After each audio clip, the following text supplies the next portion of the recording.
finding purpose, building impact, and being present for what matters. David Esposito was packing a bag for night class when his then 3-year-old daughter, in the middle of her story, started crying. Big tears, dead silence. And in that moment, David realized that she knew her daddy had more important things to do than to listen to his baby girl. This is a West Point graduate who has done all the right things. The science is hard. Building a business is hard. Raising capital is hard. In our world, the product or the technology moves forward to help more people. That's a great thing. And I think just like everything else, you look for the next hill to climb. Purposeful things. These are not kind of building a widget to build a widget and sell. It's like, boy, wait, this was cancer diagnostics. That's like important stuff. It's just nothing more inspiring to be around a group of people working towards a common goal. It's really not about me. It's about you and your story, or them and their story, to really understand where they are in that journey. I still feel like there's a lot within the healthcare field that I have problems to be solved. I'm hoping 10 years from now, I've gotten a little wiser in how to solve some of those problems. She's talking about her day, and all of a sudden I realize she's not talking anymore. And I look up, big tears come down, dead silent. I realized at that moment, I wasn't present. A combat platoon leader during the Gulf War, a CEO who's built multiple biotech companies, and a man fighting to save millions of people from blindness. Dave's about to walk you through his combat-tested framework for finding purpose, building impact, and being present for what matters. The full conversation starts now, so don't miss it.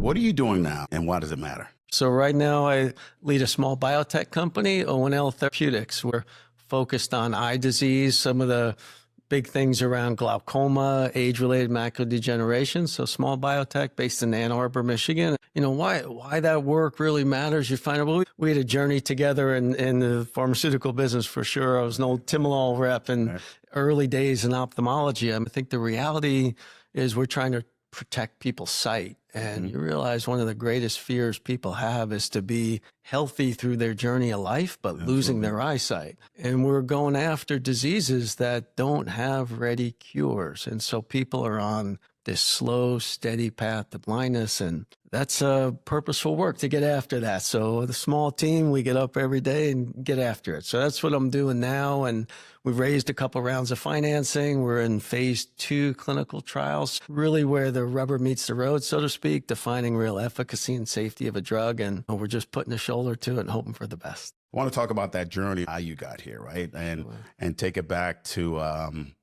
you know, even your choice to go into the military. And then talk to me a little bit about your why. Yeah, no, it's a great question. So first off, I'm a Jersey kid growing up, so not far from West Point, and was an athlete during school. And so they used to run some pretty aggressive summer camps over the years. And so as a high school kid, my first exposure to West Point in the military was going to a track camp up there. I was pole vaulter. That gave me the first view of the world of kind of what's this about and serving the military. I didn't grow up in a military family in terms of career military folks, but uncle in World War II and those kind of things. And so that was initially my understanding of the military. But what really grew is that, just like find out playing athletics as a kid too, that kind of unifying a team and a calling is pretty inspiring. And so those experiences early on in summer camp and realizing, boy, there's a real calling to serve, and, you know, quite frankly, the blessings of being an American kid and growing up with opportunities like that has just been great. And so that gave me the first bug to really say, boy, maybe there is something to serving a cause bigger than your own journey. And that was planted that way. And so I ended up, I wasn't that great of a pole vaulter, but I was looking at the time for a couple pole vaulters that helped me get in 4 years at the academy, then a number of years on active duty with the 101st Airborne Division. I had a chance to go over the first Gulf War as a platoon leader. Those are very foundational experiences for me, and really, I think, had the underpinnings of just real character defining moments for me as what ended up being a young 22-year-old kid.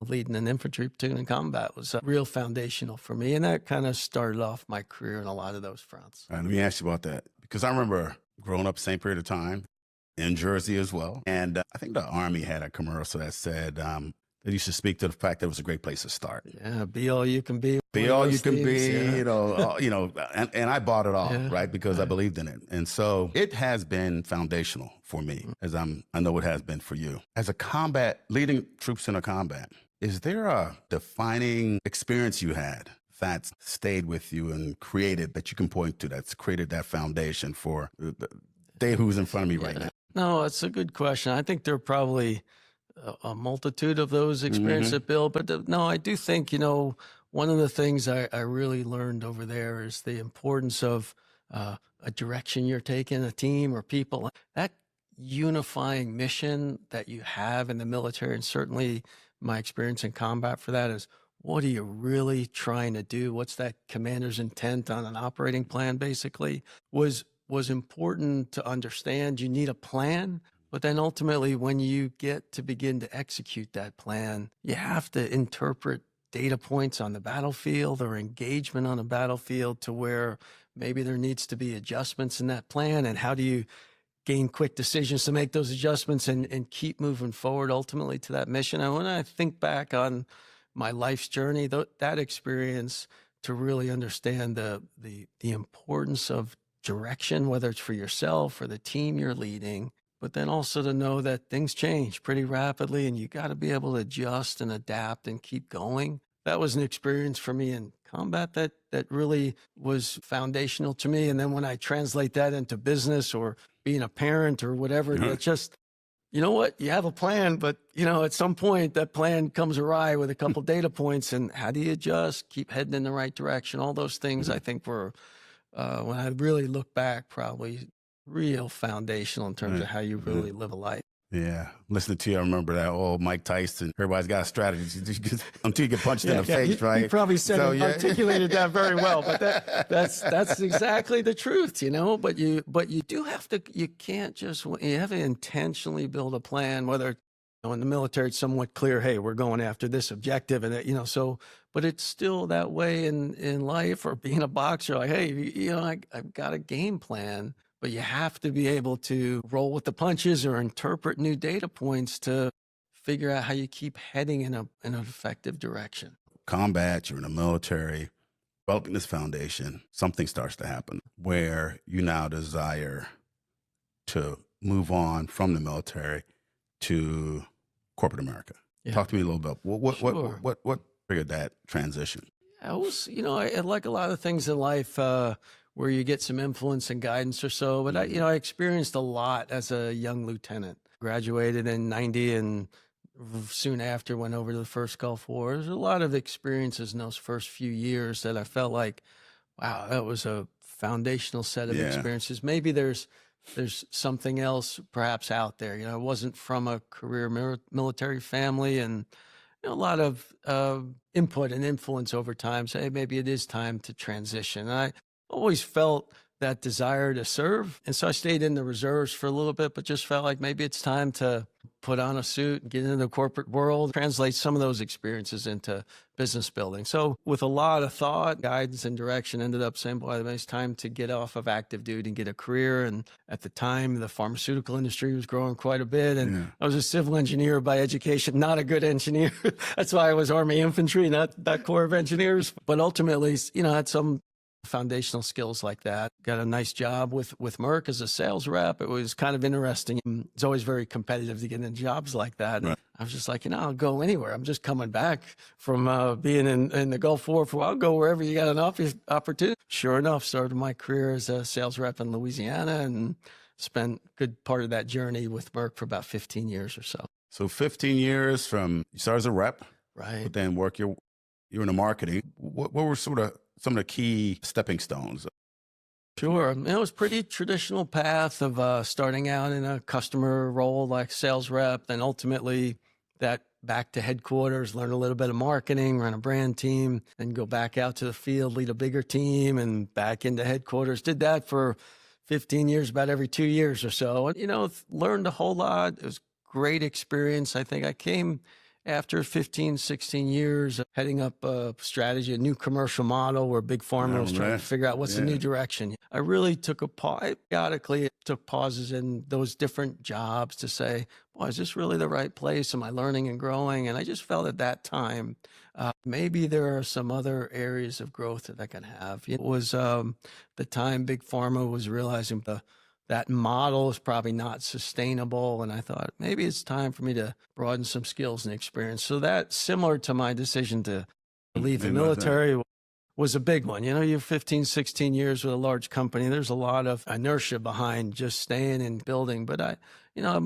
when I look back on some of these decisions I made, I feel like my North Star was about learning and growth and where I can make an impact. And I just felt like my ability to make an impact was probably waning, and maybe there's some other areas to learn and grow. And so I ended up moving into a more early mid-stage company. It was with before we go there, when we look at the military, right, we just talked about great place to start, how foundationally it sets you up just to be that much better as you move. When you look back, what's the one or two things that you took away from Merck that you, even if you didn't realize when you were going through it, that you pulled it to make this leap that we're about to talk about? Yeah, I think, well, part of it is I think the one aspect would be there is a need to build a very disciplined plan to execute, you know, very similar to the Army with Merck, big organization. You got to make a plan. You got to really figure out how to rally a lot of resources, whether it's people or dollars, to deliver on objectives. So those were real foundational takeaways for me on how to think strategically about a business, how to put big blocks in place to execute that. I think was an important learning. I think the second one I'd say is it is about having great people around. I mean, Merck, like many of these great companies you hear about, chock full of really brilliant people, caring people, committed people. I think it was an important learning for me about building businesses. You really want to surround yourself with really good people. And I'd say the third thing was somewhat similar to that military experience, having a common purpose and mission that you're heading towards, and some purposeful work was really great. That George Merck quote about medicine's not for the profits, for the people. And if we remember that, you know, the profits always follow. That kind of calling to do good. Those were probably three of my real takeaways around. You got to be disciplined about building a business, whether it's big or small. You really want to have good people around you to do that. And then it all really, at the end of the day, says, where are you heading, and some purpose. So now you also just touched on the fact that this itch starts similar to the military. You transition here. Now at Merck, you're well respected. I mean, you have to have folks telling you that you've got a bright future here, but there's something saying it's time to move on. The model's not sustainable, but there is a degree of safety. What emotion are you going through? And then I'd love to hear, what does that conversation with your wife sound like? How long do we have that? No, I think that's, it hits on a couple things, So no, I was like, we were kind of tracking on all the same things, So you're in the right boxes on a talent management grid. People are saying, boy, these are probably the next few steps. And it was very comforting, but reassuring that, boy, maybe even in the consolidation of the industry, there's probably a path forward. And was very true, and I think that was a little bit of the, call it healthy tension or so, or discussions at home. You're potentially going into no man's land where you have a nice path forward. I think it did come down where in my heart of hearts want to really be useful. And I felt that I'm being useful to perhaps make the machine move a little bit more efficiently. But I just seem to want to be more on the building side, the innovative side, where I felt there was much greater opportunity to learn and grow. So that, in my professional mindset. Now, in the home mindset was really tough. We have 4 kids at the time. Our oldest kids were in that middle school, about high school age. Boy, we had moved quite a bit, probably in that journey around the country for 15, 16 years, where it's like, well, what are we really thinking about? And I'll give Tracy, my wife, all the credit through a lot of these moves, because it wasn't just leaving Merck. It was like every 2 years saying, boy, there's probably a good opportunity here. Let's go to Seattle. We were in Omaha, Nebraska, kind of like, whoa. how long is this going to last? But I do think, a credit to her to say, hey, in terms of building a family and a career, you got to make some give and takes. And sometimes that's the way it worked out. I'd say what hits home about what you just described, right? Military or at a Merck, because your family, they are packing up, leaving friends, going places. And the base premise or plan everybody's going off of is by doing this, it's a stepping stone to something better at Merck, at the company you're with. Even if it's not said, that's the feeling. And so when you say, oh, yeah, well, even for the best of reasons, I'm moving somewhere else, there is this part of it that's like, what was all that? For kicks, giggles? And so now you have this unknown that needs to quickly rise up to say, no. It was for this, right? So now you make the transition. Well, yeah, we could go into a few on that one, but I think, to put a little bit more gas on that fire, the timeline of that was, not only was a big change and all that, but this was spring of 2009. This was the worst of the financial crisis. March of 2009 was the lowest point of the S&P 500 in our growing up years. People thought the world was falling apart. So it was at that time too. And oh, by the way, we moved from Seattle back to Pennsylvania a few years before that. Figured this is the last move. Right. Let's stretch by the bigger house to settle in. Kids will grow up. So all of that pressure was piled on, and this is the perfect time for me to leave. So we had a lot of really tough. We really did, but I think it came back and forth of just again a real supportive kudos to her. I can see it in your heart that this is probably the right thing for you to do and for us as a family to gain another experience, and I think. Looking back now, you can say it was defining for us as a family, but also, core to the foundation of keeping us together through those times. Yeah, no, we could probably talk for a while about the intensity of that, but at the end of the day, it was at times you got to just support each other and roll with it and see how it goes. Let's blast into the startup world, right? Where do you start and how does it go? Well, I think, part of that too was, sounds a little bit more dramatic than it was, but it was for sure. This was moving from a big pharma group into what was a diagnostics business. At the time, it was the emergence of specialty diagnostics where you could, the typical diagnostic model is you have a test, you hopefully can sell a box to Quest or LabCorp and it's a commoditized market. But the emergence of specialty diagnostics was where really high margin diagnostics that you need almost a growth mindset like what pharma taught us over the years applied to diagnostics. So from that standpoint, it was really a commercial growth story of which I had experienced a lot of at Merck. So I was able to apply a lot of that going forward. And it was in the stage of business, it was a private equity funded business. So I didn't have to raise capital at the time, which would have been another dimension of change that I hadn't had experience with, So that first experience was really leveraging some of what I learned at Merck on how to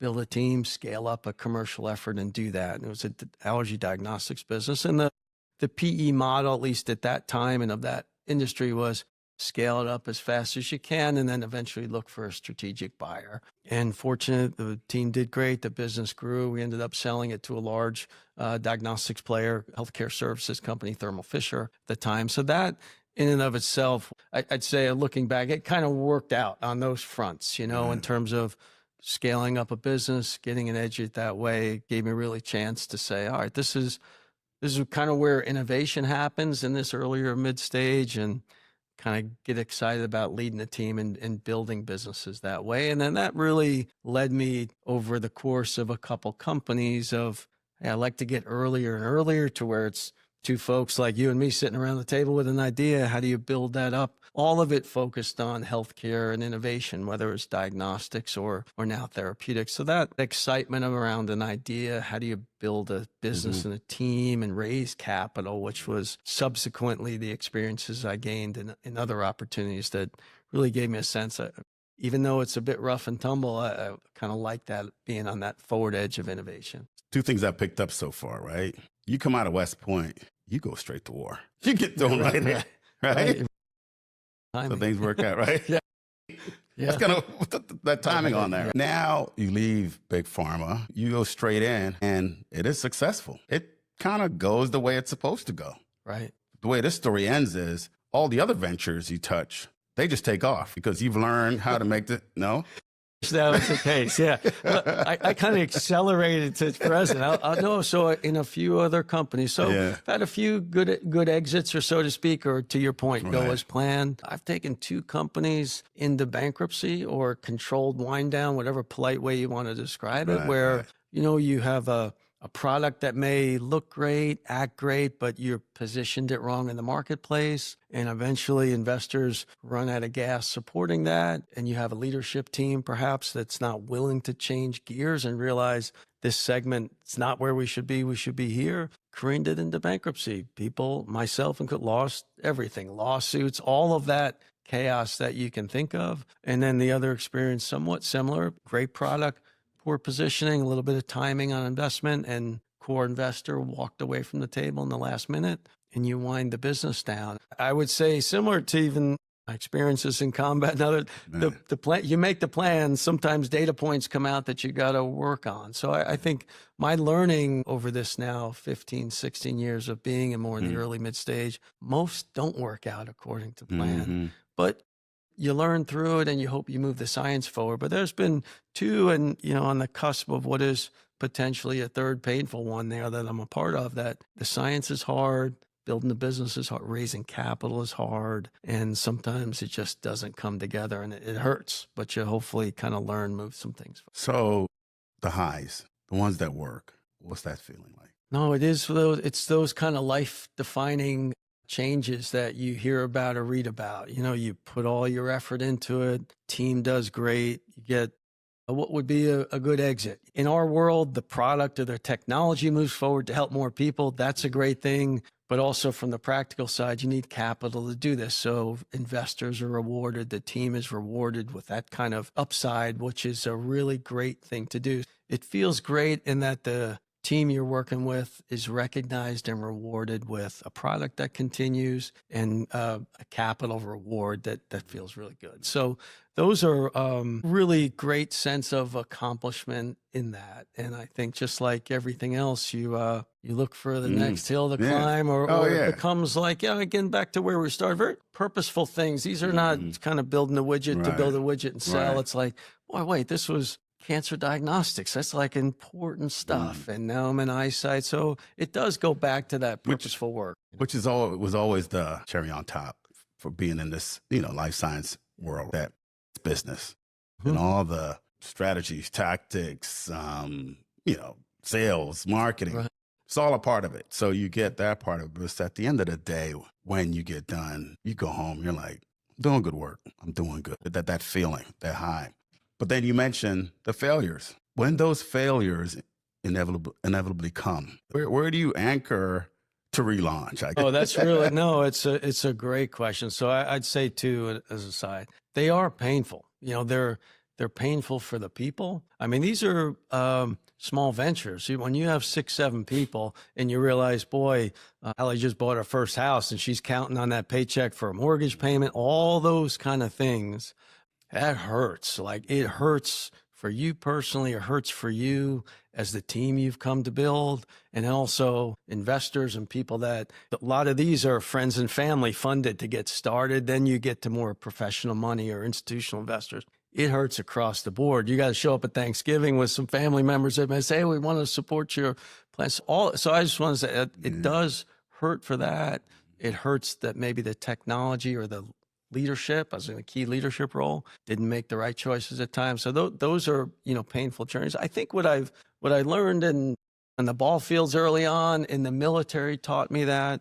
Merck to an extent too in these ventures, and also being a parent, you're going to hit the canvas many times. You got to find the strength to pick yourself up and continue. And I think for me, there's a faith component. There is a sense of, certainly from some of my life experiences in the military, you can endure a lot of misery, suffering, and despair, much more so than you think you can. When you go through it, you look back and you realize, all right, there's a little bit more gas in the tank. But what causes me to kind of get back up is there's a problem to be solved. there's purposeful work out there.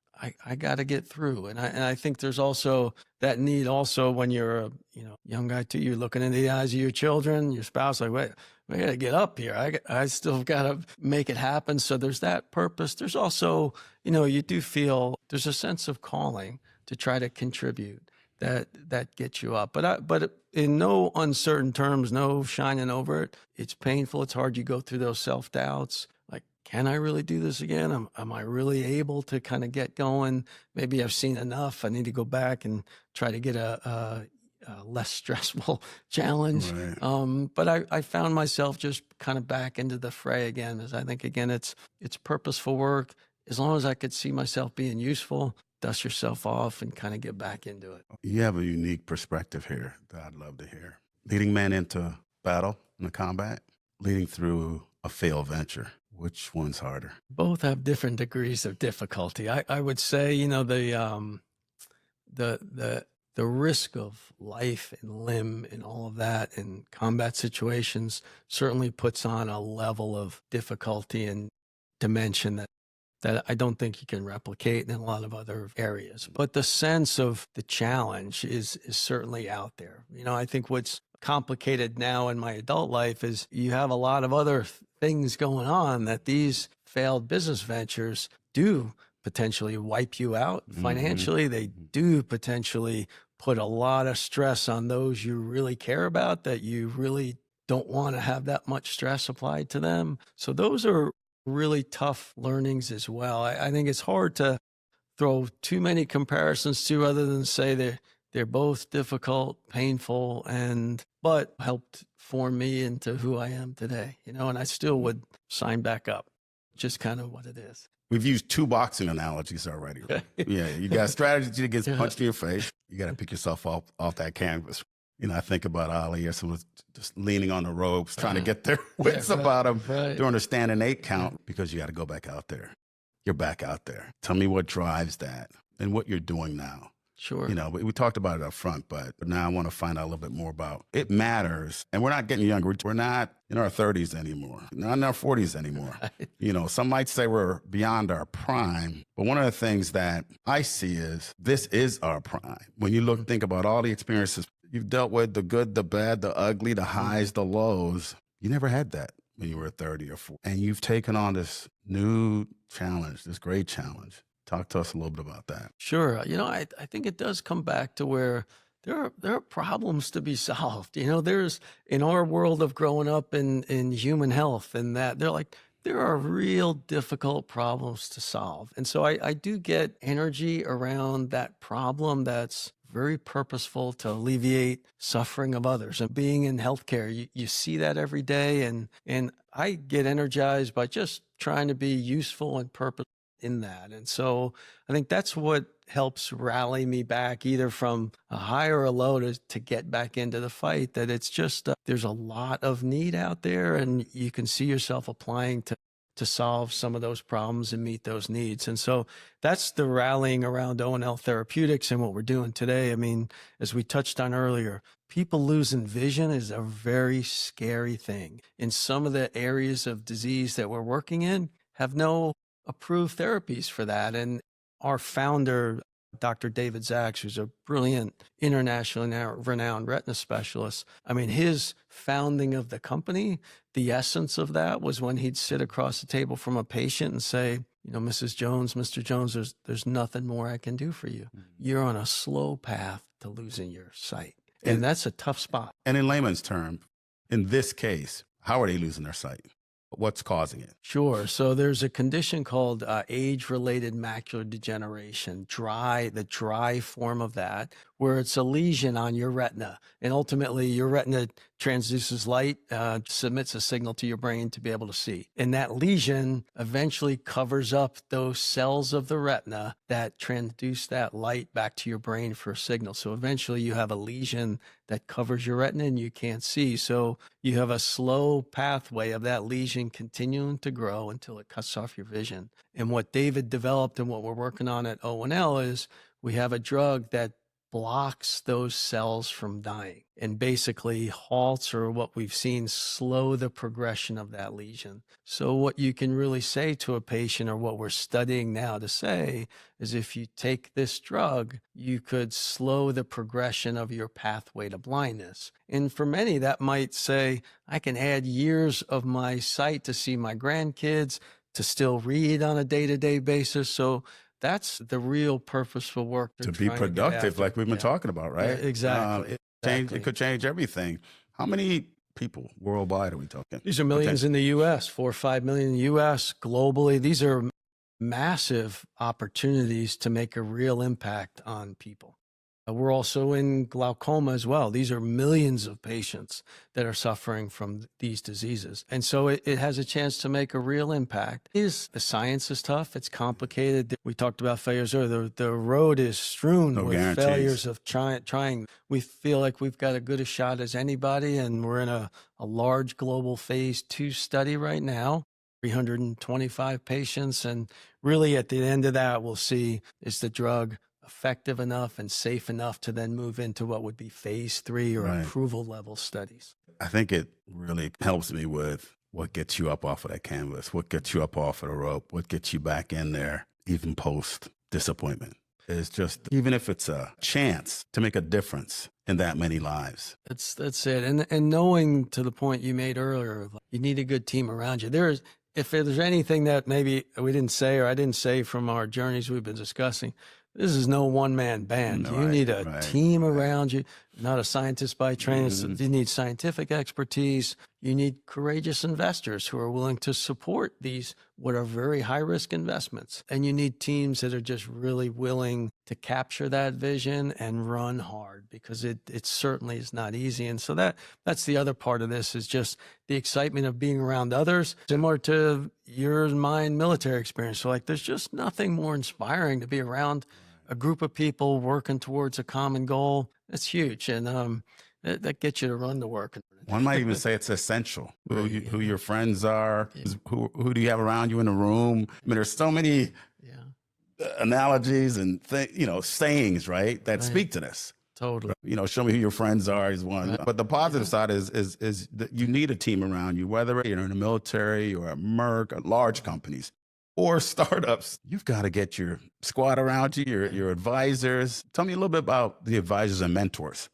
What role have they played? No, that's a great point. I think it is true. You can't go through this journey alone without a team around you. But I do think, in what I've come to appreciate over the years in more senior roles, is that you do need some real trusted advisors where you can really be open and transparent about everything. As a key leader in the team, I feel like I'm a transparent, open, communicating leader, but certain things, that saying, this lonely at the top, it is. And you need some people that you can really just be as real as you need to be to make sure you can gain stability and get that going. So I think I have a few close friends, quite frankly, from my military days, that are a phone call, text away to tap into. I've also had some really good business mentors. We talked about a transition from big pharma into early stage.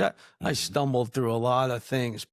You know what? You realize there are some people out there who just really want to, whether it's called give back or whatever, they've experienced a lot. They're at a point in their journey in life where they see a young guy trying to hustle and make it work, and maybe they can add a little bit to it. And I think I've always been receptive to that, so it's some people who really said, hey, these are a couple of the pathways. This is how you might want to navigate it. Were really helpful to me during that journey. And I'd say to this day, help keep me grounded during those, both professional side and then also just personal close contacts, to be able to just be real in the realities of life. And so that's vitally important.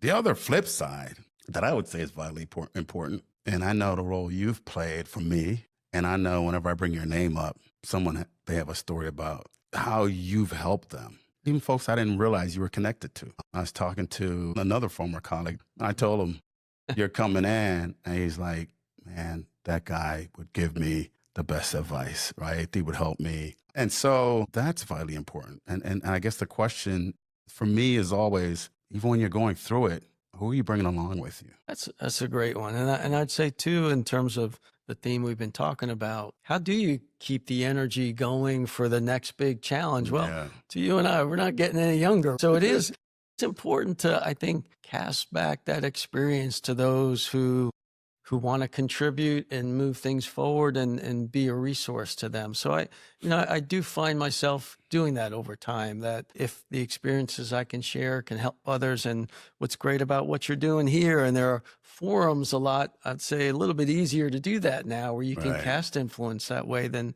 they were when you and I were growing up in the business world. But I think that's an important part, to really be able to share that. And I think give back, or just, as I said earlier, just to be useful and contribute. And I think you can do that throughout the journey of life in a variety of things. And that's an important part, I think, to remember. So in saying that, all the great things that, I admire you doing and admiring you through all the steps we've talked about, you also have a personal venture. Talk to us a little about what that is. Yeah. Because I really want to spend some time here to better understand the why. Sure. So talk to us about that little venture's probably been a 30-year side hustle for me over time. And so Harvest Time Partners is the business, what it's called. It's really about helping you be your best for those you care about most, and at home, at work, in the community. So over that 30 plus year professional and personal journey, my wife and I, she would say, oh, it was probably you, David, thinking about doing more of this than me. But Tracy's been along for the ride on this one too, that, you realize there's some of these common principles that help a family, help kids, help a marriage, that also apply in business and the community. Things like honesty, compassion, commitment, all of those things. And so we've, over time, developed a number of those resources that really speak to what we were just talking about. How can you share some experiences that may be helpful to others, whether it's children's books I've written, or leadership books, or seminars or programs, to help people be the best version of themselves. And so that's the backdrop for Harvest Time. A lot of the resources we've developed have been personally through our own journey, whether it's the professional leadership side, families, we've developed some communication resources. Father, too, you realize you don't always talk to your kids about things you should, or you don't put the issue on the table like you should. And we've developed some resources that help do that. And then the third pillar of that is really the community. It's not only about what home life is like and what work life is, but you want your kids and families to be able to grow up in a good community that's supportive, because not everybody may have, resources at home. So you want a community to be able to do that. So that's been the backdrop. I will say it's been it has been a side hustle for a number of years. I have a very busy day life, so to speak. So it's our day job. So it's quite hard to always allocate some things, but periodically in times in that journey, put a little bit more effort, time, and money towards it. Yeah, there's in terms of communication and decisions, even when you're talking about the mentors and being able to speak to them, it's probably across the board, but now I know as men, sometimes you're making these decisions. You want to be that bold leader and go where no one's gone before, or whatever the charge is, right? Right. And there's also this part that you wake up in the morning, you're like, what on earth am I doing? Or I'm scared out of my wits and I can't share it because I'm going to panic everyone. To me, you can't have enough avenues or opportunities to be your truest, most authentic, most honest self, to be able to lay it out, because we're always being put in these boxes. Right. You're either tough or you're not. You're either this or that, versus I'm all of the above. And it changes on different days. And it's part of what makes us individually who we're supposed to be. Right. Even if you look at some of these great characters we looked at in the Bible, right? It's not this linear, it's always perfect, the strength and all. They're doing things that you're like, what? Yeah. And similarly, if someone would read our story, there are times where you are Dave leading combat, leading industry. And then some mornings you wake up as Dave. Can somebody just give me a hug? Hey? No, that's so true. I think those, and that's the reality of life, that I think it seems to be getting a little bit more appreciative now in our world today, but it's like we all have those journeys, whether it's biblical characters, professional characters, you and I, or even people that may be on stage looking like they got it all together. You know, we all have this cycle of life. We're on top sometimes doing all the right things, so to speak, and then we're down in the bottom, probably got there because we didn't quite act the way we probably should have, and you got to work through the repairing of that and the repentance of that. And I think that redemption story is really huge. It's carried when you really get to know people. You realize they have those kind of stories, and that to me, and that's a little bit of what comes out in the work at Harvest Time Partners too, is that we all have that need to know we matter, we contributed, and also we can be redeemed from our mistakes and our shortcomings, because I've made a whole slew of them, whether it's in the business world. We talked about a few. We didn't uncork all the personal, challenges and family, all those things. That's for the next interview. Exactly. We need to block about a half a day for that. But that is like real. And that's what's important to know. And that for all of us to know that there is a need to have good colleagues that can pick you up, help you up, redeem you back into the game, because we all go through those real high highs and real low lows, whether it's characters in scripture that really read those or lived that. When you get to know each other enough, people are journeying through that. And then I've found, at least in even one of the books I wrote, that Pathway to Positive Influence, that it's really important. It's really not about me. It's about you and your story, or them and their story, to really understand where they are in that journey. But most of us grew up, whether in industry, at home, where it was a little bit more authoritarian. Oh, listen to me, do this. But the reality is we're all journeying at a different pace and through different experiences. And that I've found, as you've kind of learned to get into somebody's experience, you realize you have a greater degree of understanding and want to perhaps more help than be quick to judge or rule out, those kind of things. I think what you're talking about now is so important, right? On so many fronts. Yes, we're not getting any younger, but then we have so much to give. And then that question becomes, what's the most effective way to do it? Because no one's going back with you to 1980, whatever you want to point out, right? Or 1990s when we, started our military careers, or you probably don't even want to go back to us to 2000, 2008, 2009, where we're making these choices about, our transition, but the principles behind them are always going to be vitally important. And I know you've touched on sort of the impact of technology and social media. Folks either want to make it all bad or all good, and it is. We just talked about the need for us to have mentors and folks around us and a team around us, and also who we bring along, including our family, our kids. And the common denominator is they're all people, either people we know very well, people we don't know very well. And there's this need to meet folks where they are and to figure out how to engage them and earn the ability to help them move. Even our kids showing up and this is the way it should be and ought to be, and this is the way I did it, probably hasn't been working very well for No, that's very true. us. And it just seems like a lot of what you're speaking to, or what I've heard, and I've read, a number of things that you've written or you've spoken to, and I take a lot away from it.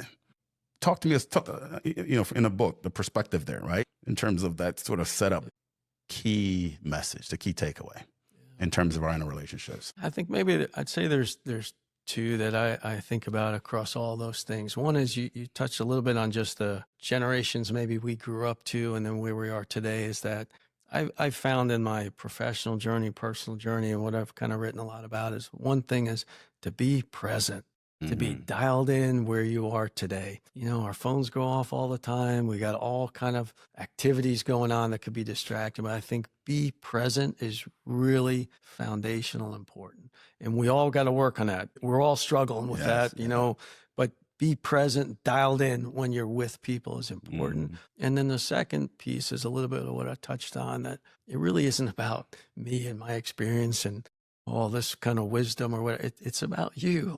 Let me just try to dial into you and understand your journey and your experience. those two are important because we all want to shift into a gear of telling or describing Right. of, hey, this, that, and the other. You raise kids too, like everybody will dial off, and people in the workplace. So that part about being present, but then also realizing it's about them. Let me just get super interested in trying to understand you and where you're going. And then perhaps I've seen it in my own life. At some point, there'll be a click where you can Yeah. share a piece of guidance. Exactly. But if you don't first start off letting them be them and understand them, you never get that. Not never, but you usually don't get that opportunity to really cast a word. Like so much of whether it's general society, business, parenting, social, everyone wants to say, this is the box that works and this is the box you should, and it's the only box that does this. And real life is actually, we do have all these modules, but really, if you, one, it's situational. And then two, you need to pull from a lot of different places for what's needed now. And so the principles undergird that, but you need to pull. And oh, by the way, if the situation changes, we're going to pull from a number of other boxes. So not only can I not be in a box, I might not just pull from this box for where we're going. And so it's so important to figure out where they are and then to be asked and trusted to then say, and it's funny when that happens, how much people, I read this thing once, nobody wants to be sold or told what to do. Everybody loves being led by someone who they trust in and believe that you are leading in a way that truly is based on what you think or know of me. Great. Right? Yeah. And I'll follow. Because I trust it. No, that's totally great. And sometimes I think at least I've learned, you just sit comfortably together. You can kind of learn and grow. You don't have to say a whole lot. Just that simple act of just being present and listening goes a whole lot, further these days than perhaps. Sometimes they just want you to cry with them. Yeah. There you go. That's what's from you, right? No speeches, exactly no direction. Right, me a hug right now, and cry, and even with the kids, you say the same thing you said when they were 3. Right. I don't have anything to back that up. That's right. No. And that's all that's needed. Awesome. All right. So we've got to hop in my car. Brought this DeLorean. I don't know if you're familiar with them. I got one, right? And so we're going to hop in. Okay. We're going to go 10 years into the future. No doc. That's good. That's good. Yeah. It's amazing how we'll get there, but I'm with you. I'll go with you. I know it click after a while. 10 years from now. Well, reality is I hope we're still kind of plugging along. No, that's good. I think, I really do. Well, one is the way I said before, like I may have a plan, but I may have to adjust some based on some data points. But I do think I hope if you had a vision, if you visualized it, where would you? I hope I'm being useful. I really hope I'm being useful. I also see. In what ways, though? Well, I think, What do you? I still feel like there's a lot within the healthcare field that I have problems to be solved. I'm hoping 10 years from now, I've gotten a little wiser in how to solve some of those problems and build teams. And I still feel a calling towards doing that, but also to share, I feel with the work with Harvest Time Partners, like that never goes out of style. Never. Whether it's homework or community. So I do feel like that side hustle will always be a part of that. But I do hope I still have a shoulder to solving problems and helping teams get there. I really feel that. And a part of that will be, as our family grows too, to be a part of that journey as well. Yeah, so we'll see that, at the end of the day, you're useful. I'm useful in more. Okay. Well, you've seen the movie. We're not staying here. So get back in the car. And now we're going to go visit 30-year-old Dave. Boy. See him? Yeah. You see what he's doing? And so you've been to the present, you've been to the future. Yeah. You've seen, 10 years in the future, Dave. Now we've got a lot of wisdom to drop on 30-year-old Dave. A couple of things. What are you telling him? I think a little bit of maybe what touched on before. Like, you got to be present.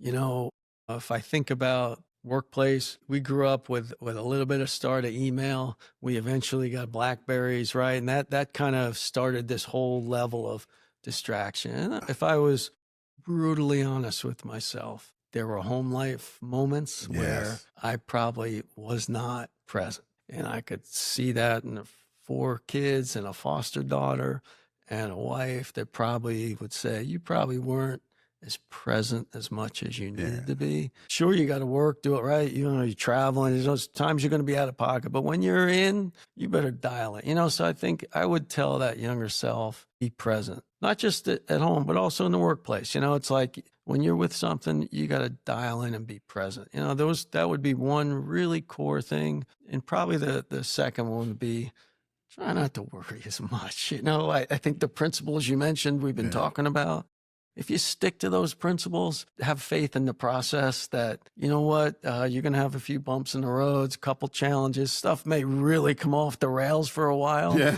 But if you stay true to those principles, it kind of gets where you're trying to go, you know. And I think I probably spent a fair amount of time and a bit of just worrying that, hey, it just may not be good enough to deliver on it. Just stick to the principles, keep faith in the process, and you get those. Probably the two things. But I'd anchor back on that, underscore that first one. You got to be present. You know, time moves fast. I'm fortunate enough that I saw my kids, you know, grow into young adults now, but you never know what may happen. And it certainly could have been present for that. Matter of fact, I almost feel like driving around the corner from your house, visiting 30-year-old Andre. Is that right? Because there are gaps. Yeah. And the interesting thing is you look out for, you know, the bad things that can throw you off. And, you know, for the most part, do a pretty good job avoiding those. But it's the good things, the right things you're doing. You're getting up, you're going to work, you're staying engaged, you're making a living, you're taking care of the family. That, to your point, probably a little chat with the 30-year-old Dave and Andre.